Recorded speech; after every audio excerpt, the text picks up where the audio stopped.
Nah, guys, kembali lagi di channel Apresitorus, di mana channel ini akan memberikan diri kamu suatu informasi baik dari pekerjaan, asmara, keuangan, serta kehidupan diri kamu secara general.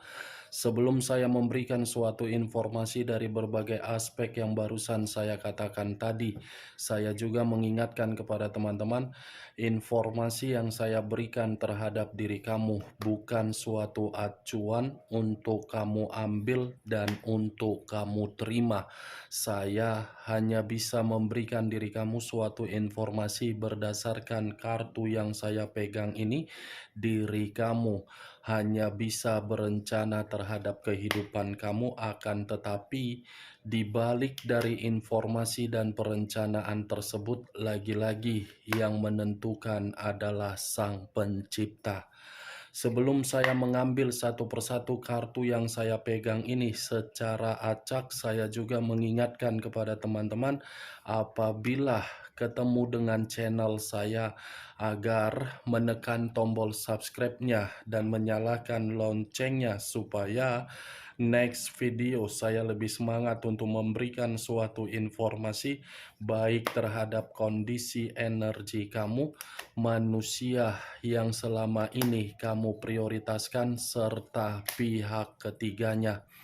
Oke Wakeng, sama seperti biasanya, saya tidak memiliki judul atau topik yang akan saya angkat atau yang akan saya bahas, tetapi saya akan berusaha untuk berbagi cerita dari setiap kartu yang akan saya ambil nanti secara acak. Apakah cerita di balik dari kartu tersebut akan memberikan suatu gambaran yang bersifat positif atau kebalikannya? Kita langsung saja. Saya akan mengambil beberapa kartu, di mana kartu yang akan saya ambil nanti bisa saja bersifat resonate, bisa saja tidak bersifat resonate.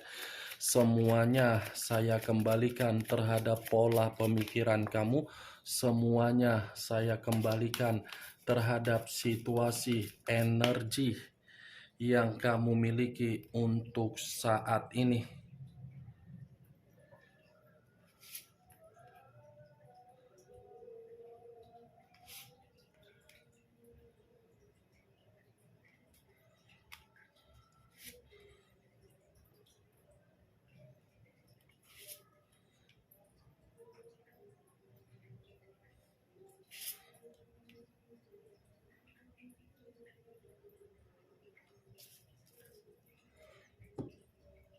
Nah guys, di depan saya ini sudah ada beberapa kartu yang sudah saya ambil secara acak satu persatu dari tumpukan kartu yang saya pegang tadi.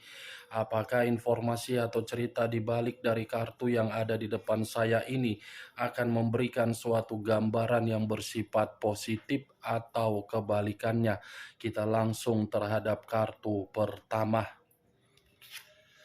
Muncul kartu ini. Sekali lagi saya mengatakan muncul kartu yang saya pegang ini, di mana kemunculan kartu yang saya pegang ini seperti memberikan suatu isyarat atau berbicara terhadap kondisi satu energi, yang dimana kondisi energi tersebut untuk saat ini saya melihat dan saya merasakan sepertinya sudah menerima yang namanya suatu perjalanan komitmen, di mana komitmen tersebut menempatkan posisi diri sendiri di dalam di dalam posisi yang tidak nyaman. Ibaratnya saya mengatakan satu energi yang saya katakan tadi hanya bisa memberikan sikap perjuangan, tetapi sikap tersebut memberikan titik tangisan terhadap diri sendiri. Kalau saya mencoba untuk mengarahkan kartu yang saya pegang ini terhadap posisi energi yang dimiliki oleh pihak lain atau orang lain, serta mengesampingkan satu energi yang saya katakan tadi, secara jelas kartu ini seperti membuktikan pihak lain masih merasa begitu sangat ketergantungan terhadap situasi yang pernah ditinggalkan di masa lalu. Apa yang barusan saya katakan tadi bisa saja mengarah terhadap posisi energi kamu, dan apa yang barusan saya katakan tadi bisa saja mengarah terhadap manusia tersebut. Akan tetapi, sebelum saya memberikan suatu informasi terhadap kemunculan kartu yang saya pegang ini, terlebih dahulu saya akan mengarah terhadap diri kamu sebelum saya mengarah terhadap manusia tersebut. Sebelum saya mengarah terhadap manusia itu, terlebih dahulu saya akan mengarah terhadap diri kamu. Di mana ketika diri saya mengarah terhadap posisi energi kamu, baik secara pemikiran, perasaan, ataupun kondisi batin kamu, dari ketiga aspek yang barusan saya katakan tadi, saya ingin bertanya terhadap diri kamu. Hanya sekedar ingin bertanya, untuk saat ini, apakah diri kamu sudah sadar atau sudah memahami di mana posisi diri kamu ketika diri kamu menjalankan yang namanya perjalanan suatu komitmen? Syukur-syukur kalau diri kamu ini sudah sadar. Dan syukur-syukur kalau memang diri kamu sudah memahami di dalam posisi kamu. Tetapi kalau memang diri kamu belum menyadari dari posisi diri kamu di dalam perjalanan komitmen kamu, saya tidak tahu harus berbicara apa terhadap diri kamu. Hanya bisa mengatakan terhadap diri kamu, kamu pergunakan pemikiran kamu secara waras. Pergunakan logika kamu secara sehat, di mana ketika saya mengatakan diri kamu harus mempergunakan logika kamu yang waras, agar diri kamu mengerti komitmen yang kamu jalankan adalah komitmen yang sudah memberikan diri kamu suatu kondisi yang benar-benar menyiksa diri kamu sendiri. Saya berbicara seperti ini bukan dalam arti ingin menyudutkan diri kamu, tetapi mencoba lihat kenyataan yang sudah kamu terima. Lihat kondisi yang sudah menampar diri kamu secara keras. Kalau memang tamparan tersebut belum menyadarkan diri kamu, coba kamu WA saya. Pasti mulut saya yang manis ini akan berbicara secara kata-kata mutiara terhadap diri kamu. Coba kamu WA diri saya. Saya sudah memberikan kontak WA saya di dalam profil saya. Kalau memang diri kamu belum sadar di mana posisi kamu. Komitmen kamu itu adalah komitmen yang tidak sehat. Komitmen diri kamu itu adalah komitmen yang hanya berdasarkan nafsu, gairah, kestabilan, kepintaran, kecerdasan yang kamu miliki. Di luar dari apa yang saya katakan tadi, bagi saya omong kosong. Kenapa? Kalau manusia itu tidak memandang diri kamu secara gairah atau nafsu, dia tidak akan pergi meninggalkan diri kamu. Tetapi karena manusia itu memandang diri kamu sebatas nafsu dan kestabilan, makanya dia pergi. Kalau memang dia tidak memandang, dia akan menetap. Tetapi permasalahannya, Berbeda kan? Maaf kalau perkataan saya secara arogan, tetapi ya itu semua kenyataan yang terjadi terhadap diri kamu. Saya berbicara dari apa yang saya katakan tadi, Wak Geng. Itu masih berdasarkan dari pergerakan energi kamu. Belum acuannya dari kartu yang saya pegang ini. Kalau acuannya dari kartu yang saya pegang ini, kartu ini mencerminkan manusia yang selama ini kamu prioritaskan, di mana karakter dia adalah karakter yang saya kategorikan sebagai seseorang cukup hyperseks. Ini manusia yang ada di dalam pemikiran dia. Ketika manusia ini mendekati siapapun, pasti yang ada di dalam pemikiran dia terlebih dahulu nafsu, untung, dan rugi. Seperti menganggap dirinya paling penting. Kartu pertama yang saya pegang adalah kartu The Devil, kartu iblis. Iblis yang selama ini kamu perjuangkan. Iblis yang selama ini kamu berikan rasa pengorbanan kamu. Iblis yang selama ini selalu kamu berikan kesempatan. Iblis yang selama ini kamu biarkan menggerogoti pemikiran kamu sampai pemikiran kamu benar-benar sangat berantakan. Sudah membuat diri kamu menerima berbagai perlakuan yang tidak wajar. Manusia ini pun seperti selalu saja mencari kesalahan diri kamu. Ya namanya juga iblis. Pasti bertolak belakang dengan diri kamu.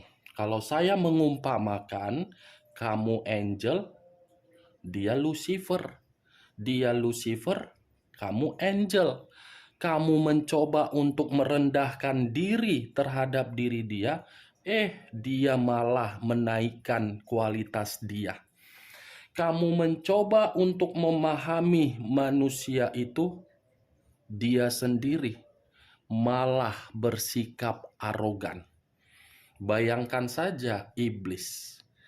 Apa yang diharapkan ketika menjalin suatu komitmen terhadap seseorang yang memiliki karakter seperti iblis? Pasti ujung-ujungnya komitmen itu akan bersifat kotor. Sekalipun diri kamu mengatakan komitmen kamu, komitmen yang penuh dengan sakral, komitmen yang penuh dengan kepastian, komitmen yang penuh dengan situasi untuk dibangga-banggakan, bagi saya itu belum tersinkron dengan manusia tersebut. Hanya diri kamu yang bisa memiliki obsesi, di mana obsesi kamu itu kamu tempatkan terhadap posisi diri kamu, terhadap orang yang memiliki karakter iblis. Jujur, ketika saya mengangkat kartu ini, yang dia pandang dari diri kamu apa? Keelokan tubuh kamu, keindahan tubuh kamu, ketampanan diri kamu, kecantikan diri kamu, kemakmuran diri kamu, kesejahteraan diri kamu, kestabilan diri kamu. Itu yang dia pandang. Cocok, kau rasa? Dari apa yang saya katakan tadi. Coba kamu perhatikan ketika manusia itu menjadi bagian di dalam kehidupan kamu. Coba kamu detail periksa secara insting kamu. Selama ini kamu membina suatu hubungan terhadap manusia itu. Periksa, ingat-ingat kembali apakah perkataan saya itu sesuai atau tidak dari kenyataan yang kamu terima. Coba, Wak Geng. Pasti dari 100%, ada beberapa persen perkataan saya akan kamu benarkan. Karena memang manusia itu hanya menganggap diri kamu sebagai apa? Formalitas. Sebagai apa? Budak. Budak dalam arti apa? Ya menyiksa diri kamu. Ini dia, geng. Saya berbicara seperti ini bukan dalam arti saya menyudutkan manusia itu atau memberikan suatu perkataan yang tidak enak untuk didengar ya. Tetapi karena memang kartunya yang pertama kali keluar kartu The Devil, iblis. Bayangkan iblis, manis di depan, ketika terjerat, kita yang hancur, kita yang menangis, kita yang menjerit, setelah itu kita yang ditinggalkan. Nih, Dewa Geng. Dan saya pun yakin, lebih banyak tangisan yang kamu dapatkan daripada kebahagiaan. Kartu pertama saja sudah keluar kartu The Devil, ya tidak mungkin saya mengatakan komitmen kamu itu komitmen yang berdasarkan cinta, komitmen yang berdasarkan ketulusan, komitmen yang berdasarkan kesetiaan. Tidak. Tidak ada cinta di dalam komitmen kamu, tidak ada kesetiaan di dalam komitmen kamu, tidak ada ketulusan di dalam komitmen kamu yang Dia berikan.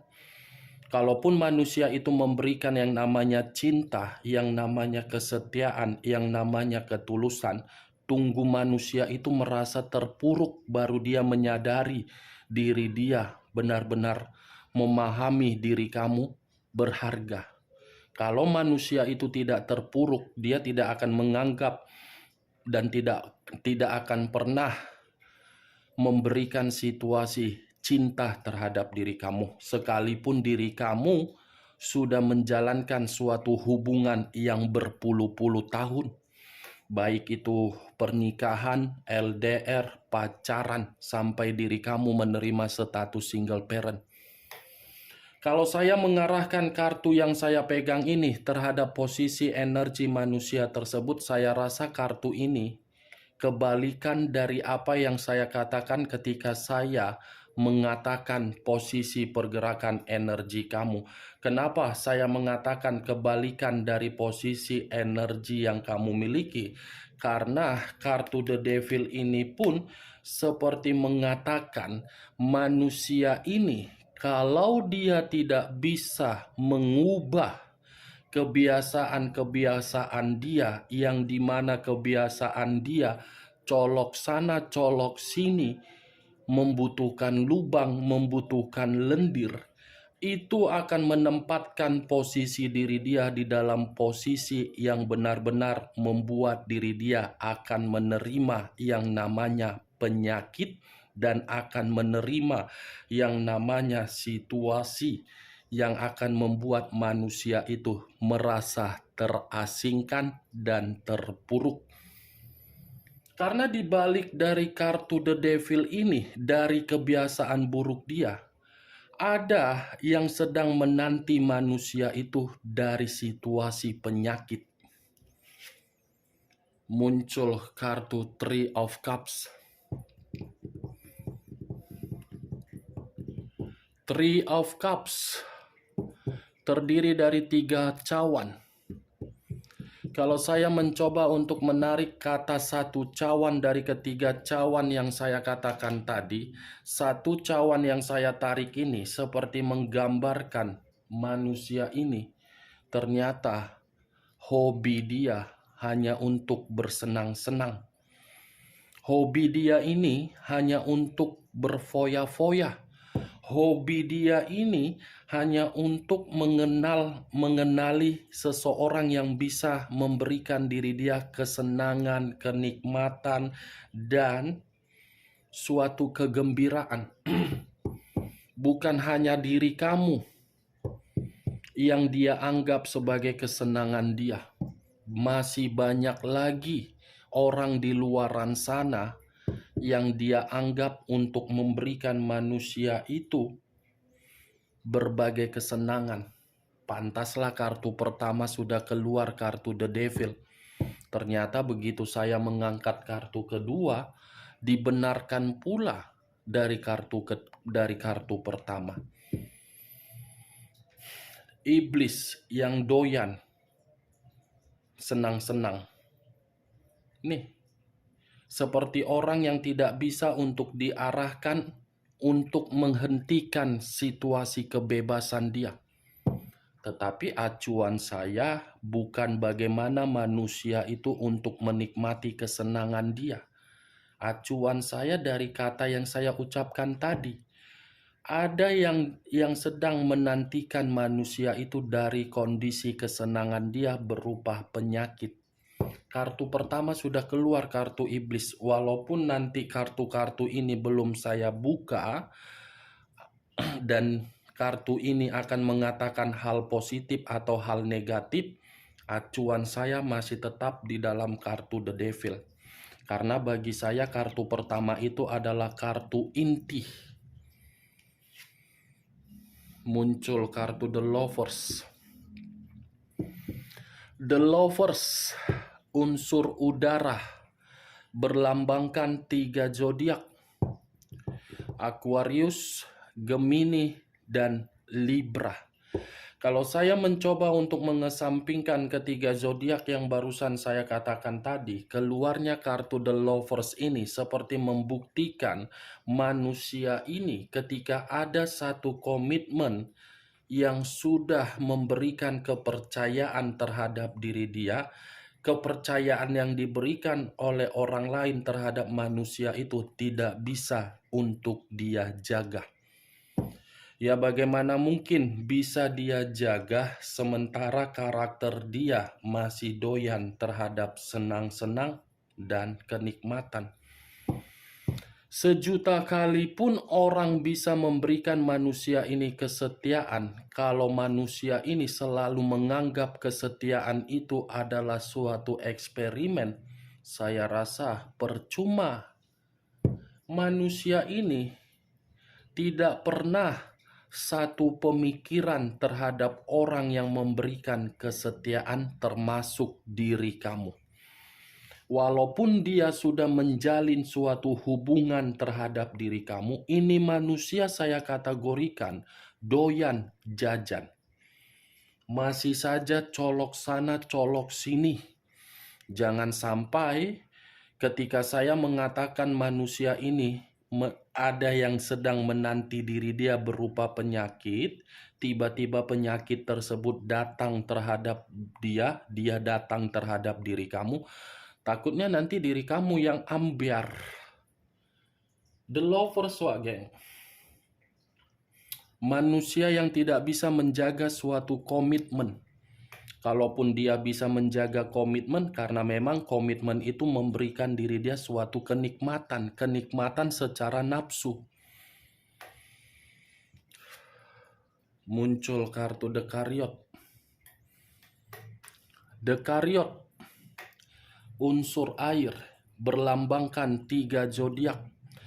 Kalau saya mencoba untuk mengesampingkan ketiga zodiak yang barusan saya katakan tadi, keluarnya kartu The Chariot ini seperti mengatakan kalau manusia itu tidak bisa mengendalikan kondisi karakter dia yang terlalu bebas, yang terlalu memberikan suatu kepuasan, manusia itu yang akan merasa frustasi untuk kedepannya.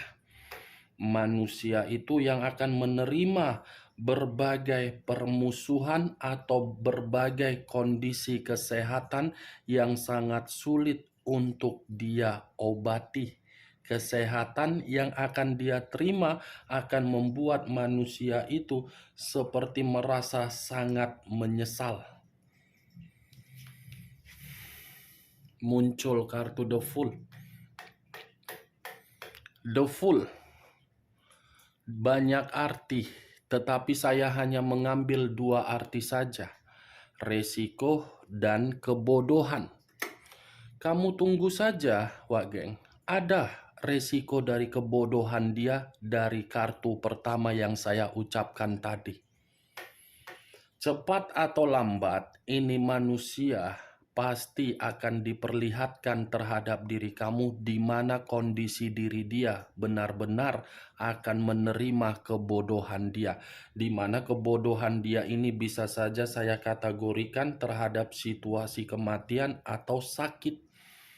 Atau jangan-jangan sudah ada mantan dari orang yang kamu prioritaskan sudah pergi meninggalkan diri kamu untuk selamanya karena memang situasinya dari kesenangan dia yang colok sana colok sini. Ini kartunya Wak, geng. Maaf kalau perkataan saya agak sedikit melenceng ke daerah kesensitifan.